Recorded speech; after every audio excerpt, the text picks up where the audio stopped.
Friends, இந்த செடி பாருங்கள். ஒரு மாதத்துக்கு முன்னாடி இது வந்து ஃபுல்லாகவே காஞ்சி போய்ட்டுருந்தது. நான் தூக்கி போடலான்னு நினச்சேன். காஞ்ச செடியை வந்து வீட்டில் வச்சுக்கூடாதுன்னு சொல்லுவாங்க அப்படின்ட்டு. இப்போ நீங்கள் பார்த்தீங்கன்னா தெரியும், அங்கங்கே காஞ்ச கிளைகள் வந்து செடிக்கு மேலே நிற்கிது பாருங்கள். ஃப்ரெண்டு ஒருத்தவங்க சொன்னாங்க, அவசரப்படாதீங்க, வெயிட் பண்ணி பாருங்கள், ஒரு சில செடி ஃபுல்லாகவே நல்லா காஞ்சாலுமே துளுக்கும் அப்படின்னு சொன்னாங்க. என்ன ஒன்று கொஞ்சம் கேர் எடுத்து பார்த்துக்குங்க அப்படின்னு சொன்னாங்க.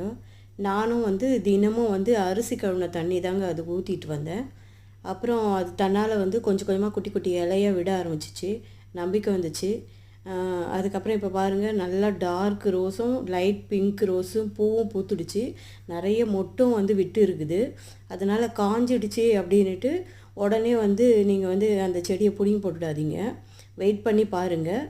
பயனுள்ள தகவலாக இருந்தால் ஃப்ரெண்ட்ஸுங்களுக்கும் ஷேர் பண்ணுங்கள். நன்றி.